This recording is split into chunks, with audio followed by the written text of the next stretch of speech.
Shalom and welcome to Temple Talk. This is Yitzchak Ruvain speaking to you from south of Jerusalem, here in the land of Israel. Today is the fourth day of ER 5783.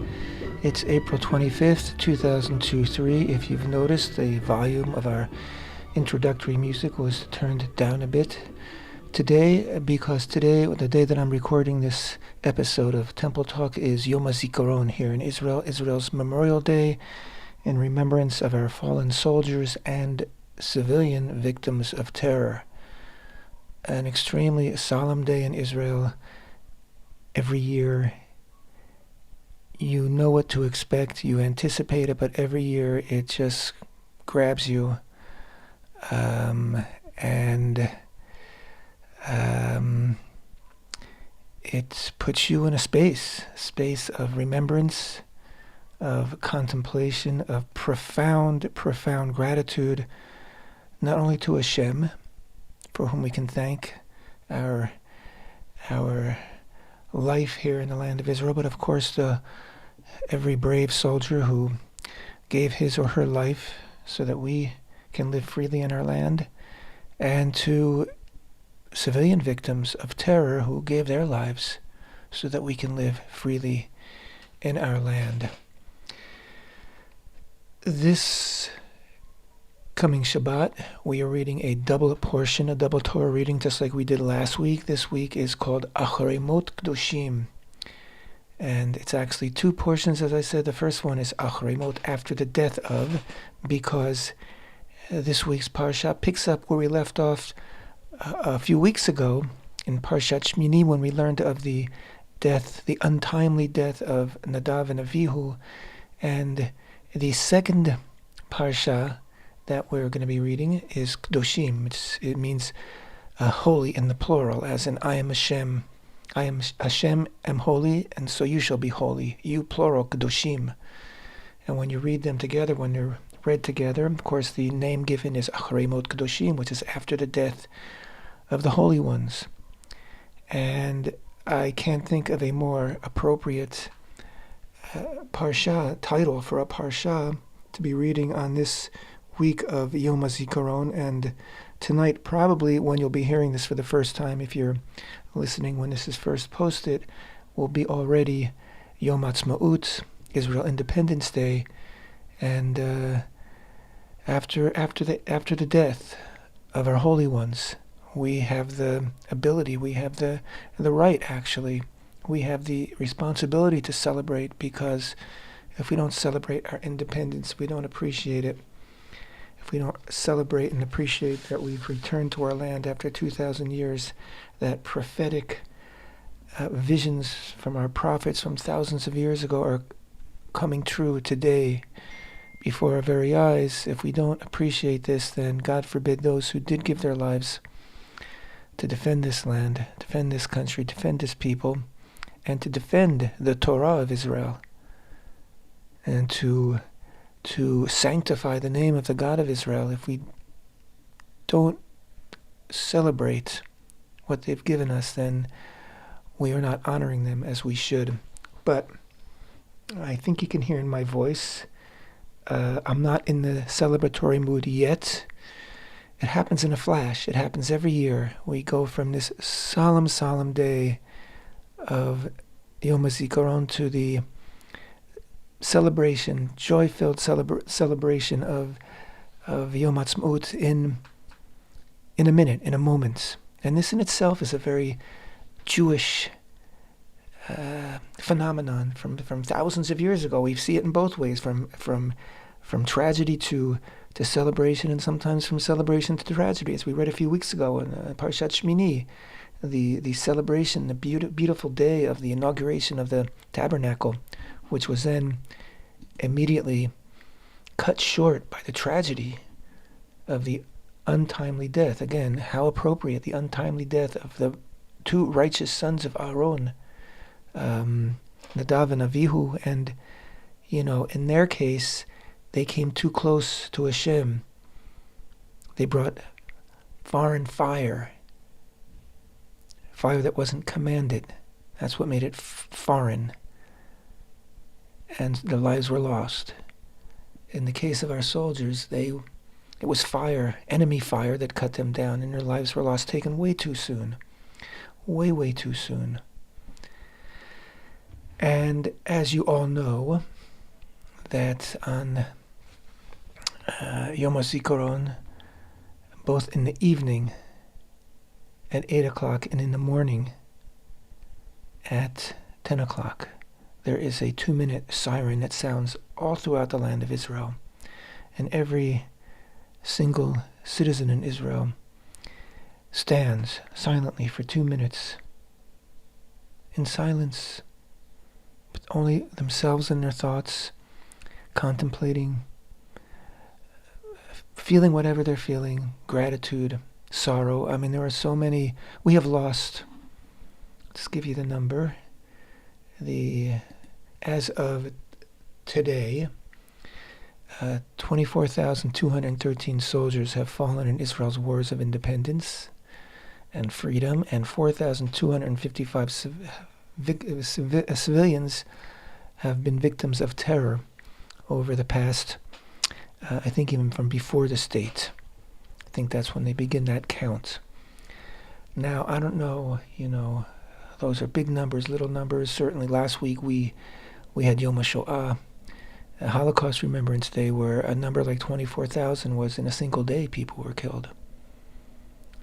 But it's not about the numbers. And if we're talking about numbers, the Jewish population of Israel today numbers just over 7 million. So 24,000, let's say 28,000 something, soldiers and civilians. It's a number that big enough that everybody feels it. Everybody knows somebody. Thousands of families are bereaved families. Thousands and thousands and thousands of people know those families. Thousands of people had friends who died in battle or died in a terror attack. When you turn on the TV or go online on Yom HaAtzma'ut, on Yom HaZikaron, and this has been a tradition even before they had telephones, even before they had televisions in Israel, which only came in the 1970s.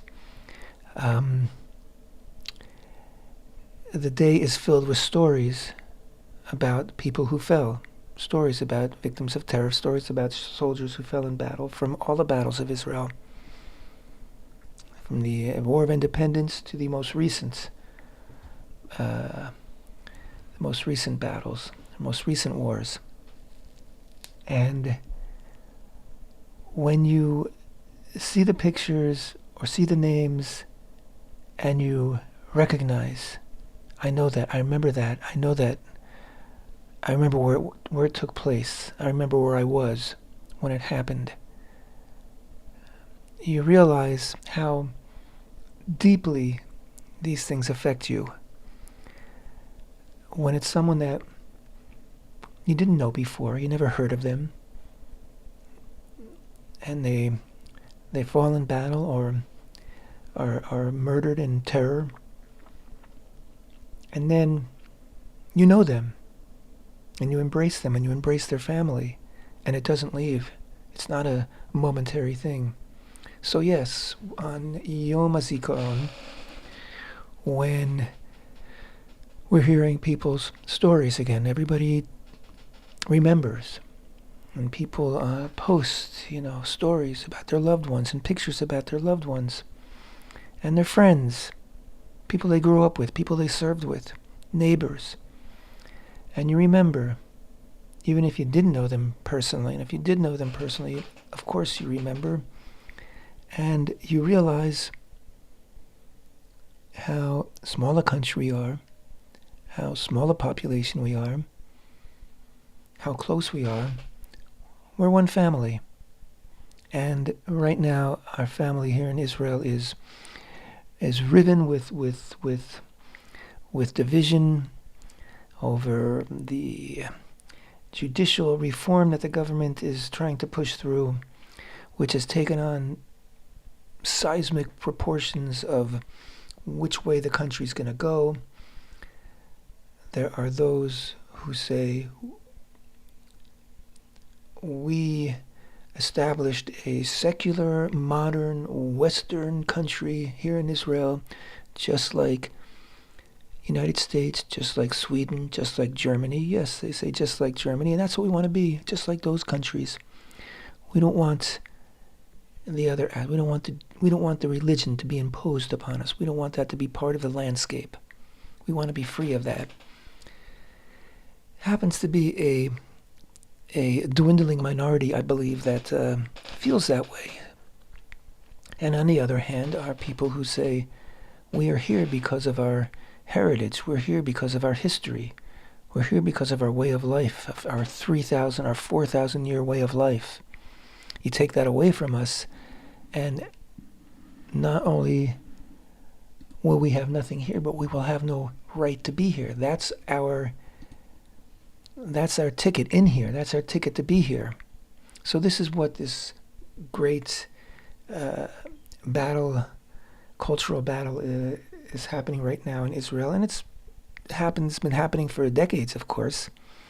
And the country is growing, and the religious and more conservative, as in more conservative in terms of Jewish lifestyle, population is growing at a faster rate than the ultra-secular population. And there's many people who fall in between. I hate to label anybody as anything. And anybody can be one thing one day and the next day something else. But those are the divisions. Those are the painful divisions that are plaguing our country right now. And unfortunately, some of that has spilled over into today's ceremonies at the cemeteries, where there was protests and shouting in some places. It's very unfortunate. It's very painful. People today need to be given their space to simply mourn, to simply remember, to simply pay respect. It's not the day for protests. You have almost every other day of the year that you can protest. Today should be a day of solidarity, and by and large, to the great extent it is, but unfortunately, as I said, we've had some occasions that have marred this, and that's unfortunate, but it also, again, makes us remember how important our unity is. And when you hear, you know who's calling for unity? Among many other people, the bereaved. The sister of two brothers who were killed just months ago in the Shomron in Samaria, she spoke today and called for unity. The husband and father of his wife and two daughters who were murdered in a terror attack just a month ago spoke today and has been speaking for unity. We're one people, we're one family, we're brothers, we're sisters. We need to stick together. We need one another. Yes, we have all different opinions, all different ways of looking at things, all different lifestyles. That is secondary. We're all brothers. We're all sisters. We're all one family. Getting back to our talk about the Parshiot, and I was mentioning before the 2 minutes of silence. Sometimes people say, well, is that a Jewish tradition? Because some of the traditions that we use today, that we have today, and for Yom HaZikaron, there are traditions that are modern Western traditions, whether it's laying a wreath at a grave or something. But when it comes to the silence, standing in silence, I just remind everybody again what we read just 2 weeks ago, after the death of the two sons of Aaron. And I'm reading here in Leviticus chapter 10, verse 3. Moses said to Aaron, "Of this did Hashem speak, saying, I will be sanctified through those who are nearest me. Thus I will be honored before the entire people." And Aaron was silent. Vayidom Aaron.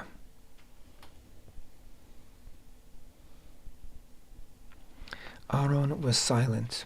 So yes, silence in the face of unbearable tragedy is a Jewish tradition. And again, Moshe's his eulogy, as it were, to the two sons of Aaron can be applied to all of our soldiers who have given their lives. Again, I will be sanctified through those who are nearest me. Thus, I will be honored before the entire people. Kiddush Hashem, sanctification of Hashem's name. That's what we call it when someone gives their life for the sanctification of Hashem's name, and certainly, without a doubt, giving your life for the defense of the land of Israel and the nation of Israel is sanctification of Hashem's name. This week's parsha, Acharei Mot Kedoshim, begins with what you'll recognize is the service in the tabernacle / holy temple of Yom Kippur, of the Day of Atonement. And again, this is in the immediate aftermath of the death of the two sons of Aaron. And again, it's just adds to the solemn feeling of today. Atonement. We always have what to atone for, and of course, it's the most solemn day of the year, Yom Kippur, when we stand before Hashem and have to basically own up, face up to who we are, and make peace with who we are, with the intention, of course, to better who we are. And I feel that a lot of the same feeling, a lot of the same motivation visits us on the day of Yom HaZikaron, because we're here because of someone else's incredible sacrifice. They gave their lives. So yes, we have to be worthy of that gift that they gave us. So we have to do a lot of introspection. We have to measure up.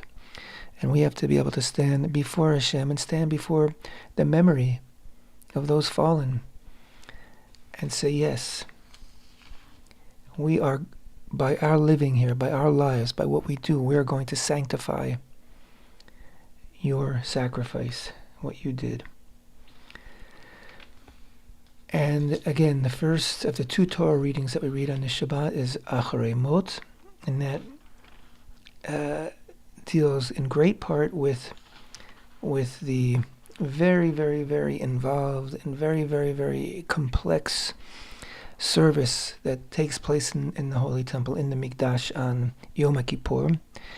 And as you know, on Yom Kippur, it's all the avodah is of the Kohen Gadol, of the high priest.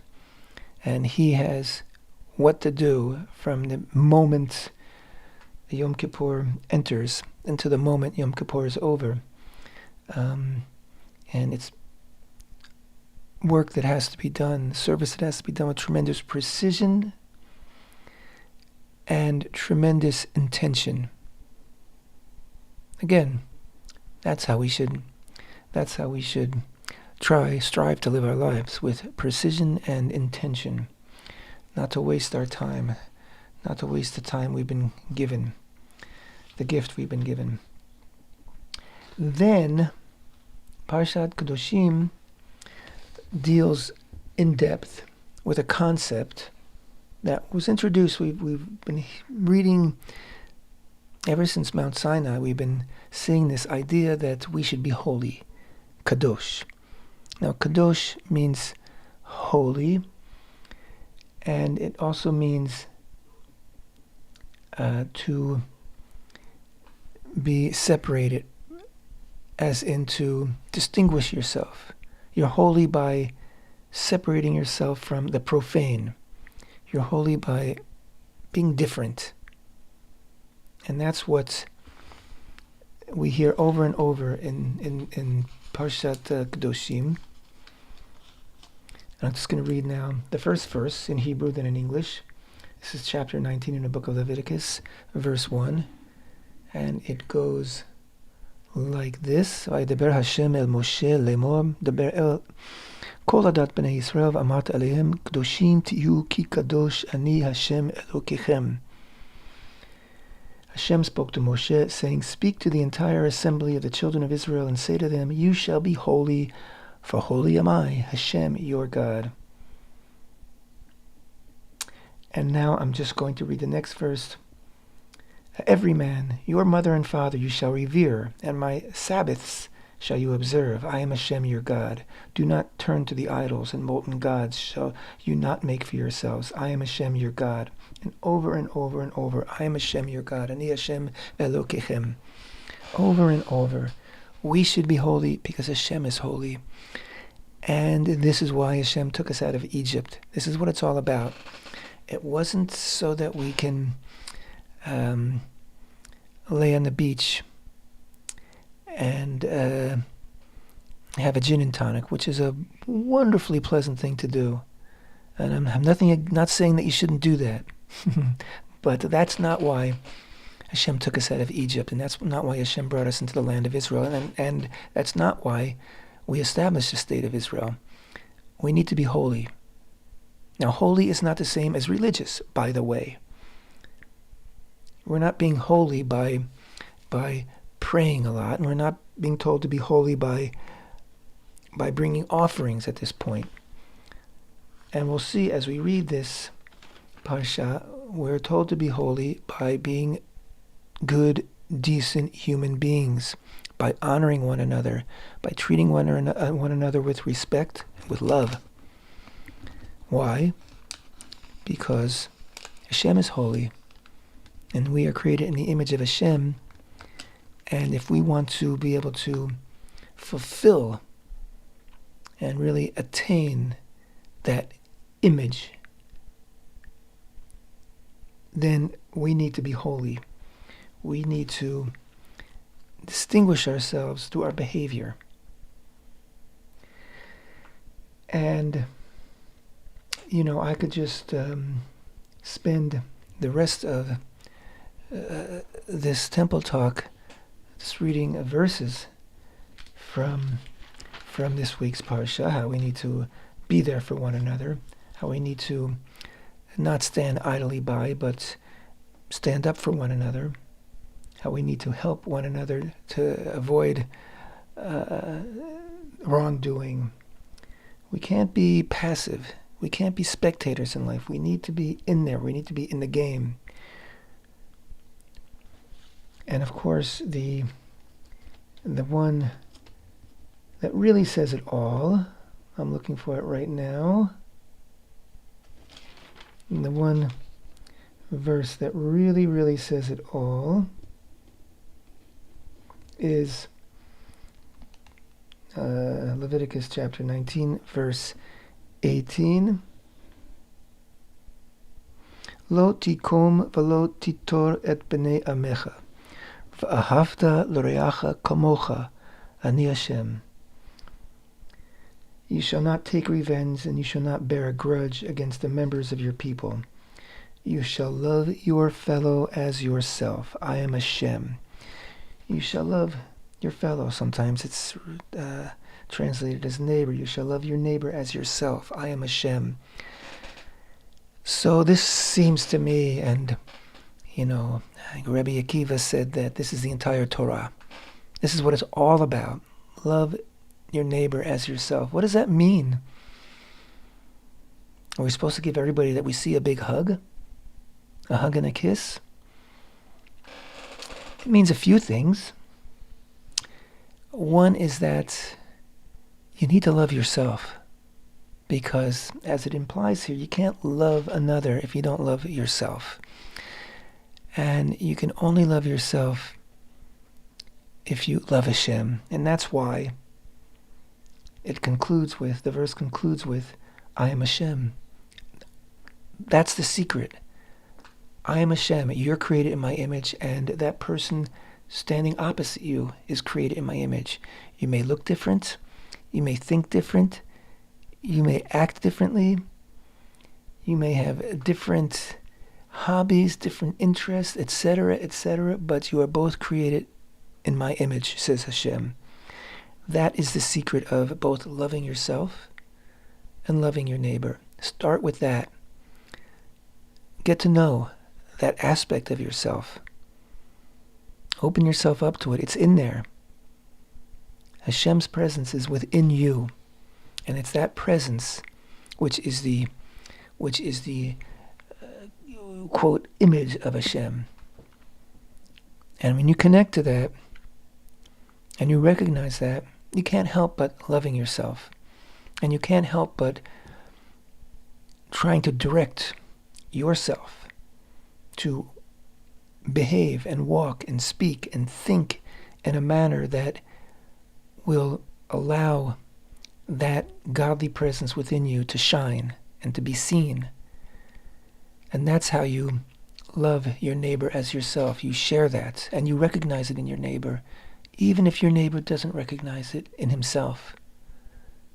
You need to, even if the person is, giving you a hard time, even if that person sees himself to be your enemy, even if that person sees himself to be, they're arguing against you, they're trying to do this, they're trying to do that, they're not there where you are. But you have to recognize that God is within them as well. That image of Hashem is also implanted within them, on their soul, within their soul. And when you recognize that and accept that, you see through all the other stuff. And you can actually have an influence on that person by letting them know, even if it's just silently, by your response to whatever they're doing, that you see something very special in them. It might take them for a loop. They might not get it. They might get angry. They might just scratch their head and say, "You're crazy, man." But that's what it's all about. That ultimately is the challenge of being human beings created in the image of Hashem. So, what does all this have to do with the beginning of the book of Leviticus, with the offerings and all the service in the tabernacle, which I shouldn't just say the beginning, Parshat Achrimot, it's all about the Yom Kippur service. It's all about being holy. The Kohanim, the temple priests, are given specific ritualistic tasks to impart holiness into our lives. And the offerings are a way for us to connect directly with Hashem in a way that Hashem has sanctioned and sanctified. And being good to one another is the other way to connect with Hashem.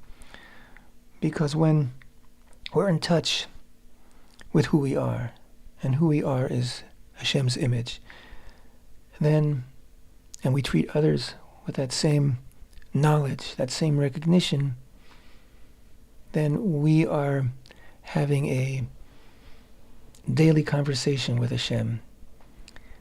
We don't need to stop and necessarily put on a talit or tefillin, all good things to do. But that's not what makes us holy. What makes us holy is that we have this channel that's open, and we let Hashem's light shine into our lives, and we return our gratitude, our thanks. And that brings me up to Yom HaAtzma'ut, Israel Independence Day, which is this evening. As I say, when you hear this broadcast, you'll be hearing it either during Yom HaAtzma'ut or after Yom HaAtzma'ut. And as I said before, the minute Yom HaAtzma'ut enters, there's another national ceremony, and there's also ceremonies all over the country which welcome in Yom HaAtzma'ut. And in a flash, our sorrow turns to joy. And it just recalls, again, is this a Jewish tradition? Let's look at Psalm 30. Let's just read that quickly. Psalm 30, a psalm, a song of dedication of the house of David. I will exalt you, Hashem, for you have raised me up, and you have not allowed my enemies to rejoice over me. O Hashem, I have cried out to you, and you have healed me. O Hashem, you have brought my soul from the grave. You have revived me from the descent into the pit. Sing to Hashem, his pious ones, and give thanks to his holy name, for his wrath lasts but a moment. Life results from his favor. In the evening, weeping may tarry, but in the morning there is joyful singing. And I said in my tranquility, I will never falter. O Hashem, with your will, you set me up upon my mountain to be might. You hid your countenance, and I became frightened. To you, Hashem, I would call, and to Hashem I would supplicate. What gain is there in my blood, in my descent to the grave? Will dust thank you, Hashem? Will it recite your truth? Hear, Hashem, and be gracious to me. O Hashem, be my helper. You have turned my lament into dancing for me. You loosened my sackcloth and girded me with joy, so that my soul will sing praises to you and not be silent, O Hashem. My God, I will thank you forever. So yes, the flipping from sorrow to joy is very much a Jewish tradition. Going out of Egypt from slavery one moment to freedom the next is a Jewish experience. From being terrified at the Sea of Reeds with the Egyptian legions behind you, and then a moment later crossing the sea and singing praise to Hashem is a Jewish experience. Yes, we've known our ups and downs, and as dark as it can get, that's how bright it can get. And it can happen in an instant. It can happen in an instant, and we relive this instant every year. Of course, I didn't even mention from the Shoah, from the Holocaust to the state of Israel, which is, again, from the deepest darkness to the greatest light of redemption, the light of Hashem's love for us. I mean, it's exhausting, but it's also invigorating. Saps it, takes everything out of you, but it also puts everything right back in and more. And it's an amazing way to live life, to know that Hashem's always there, and that the sad can always turn to joy, and the bad can always turn to good. So tonight, when we are celebrating our 75th year of independence, we are all going to be very, very happy. And traditionally, people on the day in the evening and on the day of Yom HaAtzma'ut have family picnics and barbecues, and it's a wonderful, wonderful day. And it has become a holy day here in Israel. It's a modern holiday, and its joy is embellished and burnished by the sorrow that we feel the day before in Yom HaZikaron, but the sorrow of Yom HaZikaron is sanctified by the joy that we have on Yom HaAtzma'ut, on Independence Day. So it's a lot to think about, but if you live here in Israel, or if you've ever been in Israel, or if you ever come to Israel and you're here on these 2 days, it will hit you, and I think you will gain an insight into an experience that has no other parallel, not that I know of.